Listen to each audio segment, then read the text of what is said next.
Hey, what's up everyone? This is Luke and welcome back to Luke I'm on TV. For today's video, I thought I would do my top 10 favorite PlayStation 2 games. Now, if you had seen one of my previous videos, my Nintendo Wii video game collection video, you would have heard me mention the fact that the PlayStation 2 is actually my favorite system of all time, as well as my favorite system to collect games for. So naturally, I thought I would do this video. When I say favorite games, I'm not necessarily talking about what I think are the best games. That would actually be a slightly different list. Some games that would be on that list would be God of War, Gran Turismo 3, and Ratchet and Clank. Those kinds of games. I really liked all those games, but they're just not games that I would consider to be my favorites. Games that are my favorites usually tend to be the games that I probably just spent the most time playing, and they're the games that I probably just want to play as soon as I boot up my PS2, that kind of thing. Also, when I do my top 10 lists, I'm not going to be counting down from number 10 to number 1. I just don't think that's a very good idea. What could be my number 3 today could be my number 1 tomorrow, and vice versa. So I'm just not going to do that. So what I'm going to do is I'll just give you my top 10, and then we'll just discuss each of them. So the first game we're going to talk about here is Tekken Tag Tournament. This is actually one of the first games that I bought when I purchased my PS2. To be honest with you, I wasn't a huge fan of the Tekken series before I bought this game. I was actually more of a fan of the Virtua Fighter series. I just played more of that game in the arcades, and then I played all the Virtua Fighter games on the Sega Saturn, so I was just more of a fan of that series. I did play a little Tekken on the PS1, but I always preferred the Virtua Fighter series. But anyway, I saw this game for sale, and I knew that it had gotten pretty good ratings, so I decided to pick it up, and I was not disappointed. Right from the opening cinematics, like the visuals are just amazing. And then once the actual game starts up, like my jaw just hit the floor. Like I couldn't believe how good the graphics were. They just really blew me away. And I don't know if this game has the full roster of all the Tekken characters, but it sure seems like it. And also it's got a ton of unlockable characters and stuff too. So it kind of just keeps you coming back for more. And it's just a lot of fun, and just definitely one of my favorite fighting games on the PlayStation 2. The next game is Mortal Kombat Deadly Alliance. Now, I actually am a really huge fan of the Mortal Kombat series. I played all of the Mortal Kombat games in the arcade, and I played a lot of the home versions of all the Mortal Kombat games. Just always been a big fan. So when it was announced that the official MK team was going to be making a new Mortal Kombat game, and it was going to be exclusive to all the home consoles, the PS2, the GameCube, and the Xbox, it was really big news, and it was just really exciting because prior to that, they always had like other third parties that were doing like the arcade to home ports of all the Mortal Kombat games, and a lot of those were usually half-baked. They just weren't nearly as good as the arcade. There was always kind of something missing, whether the graphics were scaled down or there was missing sound effects or the music had been changed in some way. It was just always something different. It just never was as good. So when this game was announced and when I saw the first screenshots, I was just in awe. I couldn't believe how good the graphics were. And then once I finally played the game, yeah, I was just floored. It was just so good. It was just the Mortal Kombat game that I'd finally wanted and really wished for, and I finally got it. MK4 was such a huge disappointment. I mean, it really came at a really strange time where the 3D games were really in its infancy. The technology just wasn't there yet. So you take a look at MK4, and it was pretty much an embarrassment. I mean, they did what they could. They wanted to enter the 3D realm and enter alongside games like Tekken and Virtua Fighter. They wanted to enter into that realm, and they did what they could. But the technology just wasn't there. So finally, it was there. They made this game, and it was just unbelievable. And then, of course, they made 2 sequel games after this: Mortal Kombat Deception and Mortal Kombat Armageddon. Both of those games were pretty good. Deception I didn't like because of the harakiris. I really hated that, especially in the single-player mode. It felt like every other fight that I won against the computer AI, like the computer AI would kill itself. like snap its neck or do something really stupid, and it was really annoying. I hated it, and I really wish they would have included some option to turn those off, because it was just really annoying, and it really made it hard to come back to play that game. I would just get sick of that game and then just go back to Deadly Alliance. With Armageddon, it was really cool because you had like the full roster of MK characters. And the only thing that was missing was all the character unique fatalities. All those were gone. Then they created a creative fatality feature, which was pretty cool and unique. It was kind of different, but that got kind of old after a while too, when you started to miss, the spine rips and the torso rips by certain characters, or just every character's unique own fatality, being able to punch someone's head off. I mean, I know you could do that with the creative fatality, but it was very unique to every character how they did it. So that was really missing, and I know a lot of fans didn't like the creative fatality, and it was cool, again, unique for its time, but it did get kind of boring after a while, and you just wanted to perform your old school fatalities. The next game here is Ninja Assault. This is actually one of my favorite light gun games, especially for the PlayStation 2. I also like Time Crisis 2, Time Crisis 3, and Vampire Knight. But this game is probably my favorite of the bunch. I just really like the idea of shooting and killing ninjas. I grew up in the 80s, so I watched a lot of ninja and martial arts movies. I watched movies like Enter the Ninja, Revenge of the Ninja, Ninja 3, American Ninja 2, and then of course he had all the other martial arts movies. And I just wanted to be a ninja when I was a kid. I was really fascinated by them, so this kind of game is just right up my alley. And it got a lot of flack because supposedly your main character that you're playing as is a ninja, but he's wielding a handgun for some reason.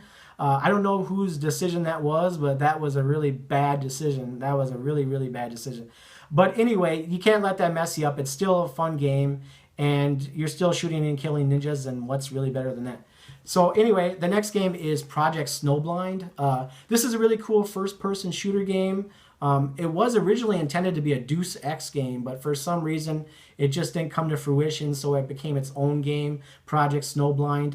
It is a very cool game. It's similar to Deus Ex, of course, and it's also very similar to Halo, I think. I think it's better than the first Halo, to be honest with you. Probably not as good as Halo 2 on the Xbox, but anyway, this game also was on Xbox, and from my understanding, the PS2 version actually was better than the Xbox version. I don't know if it was because of the frame rate or something to do with save issues or something like that. But I heard that this was supposedly better than the Xbox version, which was pretty rare because typically, the Xbox was more powerful than the PS2, and usually all the multi-platform games that were on PS2 and Xbox, and sometimes even the GameCube, would usually look best on the Xbox. So it was kind of rare that this game was better than the Xbox version, and that's what my understanding was. And thankfully, I had picked up the PS2 version from the start, so I have a lot of time invested in this game. I'm almost done with it, I think. I got to be close. I spent so many hours playing this game. But anyway, really great game. It's kind of a hidden gem, so if you see it, you should pick it up. It's a really good game. The next game is R-Type Final. I'm a really big fan of the R-Type series. I love a lot of these spaceship shooter games. This is a very unique game to the PS2. I don't think it's been ported to any other system, so I think this is still the only place you're going to find this game. And it's really a great end to the whole trilogy of our R-Type. The graphics are beautiful, really nice stage design. The sound and music is really good, and just really great. And this is one of the few games where I beat it on the easiest setting, and then I beat it on the next setting, and then the next hardest setting, and all that stuff. I've played through it several times, and it's just great game. It does bog down with some slowdown from time to time. Like sometimes the action on screen is just so busy that the game can't quite keep up, so things kind of slow down a little bit. But thankfully, sometimes there's so many bullets on screen that you'll actually be thankful that it's kind of slowing down. But anyway, it's a really great game, and I definitely recommend it if you don't own it. The next game is Burnout 2 Point of Impact. This is a really great game too. One of my favorite racing games on the PS2, obviously. I really like the first Burnout game, but this one just really surpasses it in every way. The graphics are better, the stages are better, the cars are better. There's a lot of unlockables, like you can even be a cop car and stuff like that. And I think the crashes are more spectacular too. So it's just overall a better game. It's a more fun game, I think. Burnout 3 was really good too, but for my money, Burnout 2 is still my favorite. The next game is MotorStorm Arctic Edge. I was really excited when this game was announced because I was kind of a late adopter to the PS3. I had played a couple demos of MotorStorm on the PS3 at like Walmart, and I really liked that game. I wanted to play that game, but I just didn't own a PS3 yet. So I kind of hung on to the PS2 for as long as I could. Thankfully, this game was announced, and I was just so excited. And yeah, it was really worth it. I mean, the game is just awesome. The graphics are good, the music is good, the sound is good, the stages are just very challenging, and honestly, I own all the MotorStorm games now, and I think this is probably my second favorite MotorStorm game after the original. I like Pacific Rift on the PS3, and Apocalypse was okay, but really this game is just really good. It's almost as good as the original MotorStorm. I'm kind of surprised they never decided to do like a remastering of this game for the PS3. For a while there, a lot of PS2 games were getting remasters and, you know, getting like upscale graphics with better textures and whatnot. And I really wish they would have done it with this game because I would have been, you know, happy to see them do a better looking game, you know, a better looking version of this game. But that wasn't the case. But anyway, I guess it just makes this game much more valuable, and I love it. I play it, and it's definitely cool that it's in the winter too, because I don't have a lot of winter games, so it's really cool that you have a game like this that is a lot of fun to play. The next game is Sly Cooper, the Thievius Raccoonus. This is a really great 3D platforming game. I was one of those people that I didn't really get into the 3D platforming genre until this game. I was aware of Ratchet and Clank, but I hadn't played it yet. I had played a little bit of Jak and Daxter. I wasn't a big fan of Crash Bandicoot or anything like that. So I saw this game and I thought it looked really cool, fun, and unique. So I picked it up, and again, I was not disappointed. This game looks amazing. The cel-shaded graphics are really nice looking. The gameplay is really fun and unique. It's got a lot of different things going for it, like the whole sneaking around thing is really cool. He's such a cool character, Sly is, and then all his kind of buddies too are kind of weird, goofy characters. And I don't know if they ever turned this into an actual cartoon or not, but they should have if they didn't, because I think it's just great for kids. You know, had I been 9 or 10 years old, I would have really have liked to seen a character like that every Saturday morning on television. I think he's just a very cool character. And, you know, I played a little of the sequels too, but I still think the original is still the best. And I spent a lot of time playing this game, and I love it. The next game is NHL Hits 2002. Really great arcade-style hockey game. Really big fan of this game. I also own 2003. The sequel to this game. There never was another game after that. I really wish there had been, especially now, you know, with the newer consoles. I'd really like to see a newer version of NHL Hits. But anyway, this game was a lot of fun. I spent so much time with this.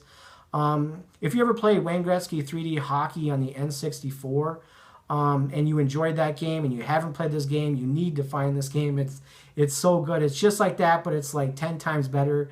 It's really the arcade hockey game that you always wish for. It's a lot like NBA Jam, you know, that kind of thing. It's a lot of fun. Kind of like Blitz as well.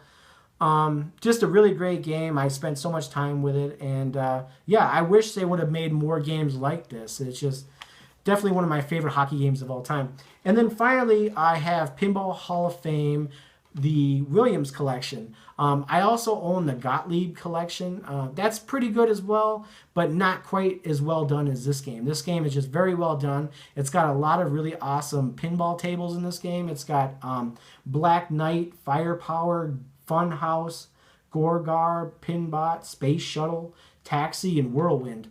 Whirlwind is actually one of my personal favorites. I played that a lot in the arcades, and this version is actually pretty damn close to what it's like playing in the arcade. It's very, very spot on, I think. I played it so much, and I'm like, man, I really feel like I'm actually playing this game in the arcade. So this collection is just so good. And I know that they made ports of this on the Xbox 360 and the PS3, and I do own the PS3 version. It does look a little bit better, but you know, I have the most time invested into this one, and I already have a ton of high scores in this game, so it just makes it even more fun that I can go back time and time again and try and beat my original high score. So that's what kind of keeps me playing this game, keeps me coming back for more, and it's just one of my favorite pinball games of all time. So anyway, this has been my video for my top 10 PS2 games. If you enjoyed watching this video, please make sure to like, comment, or subscribe, and I will see you next time.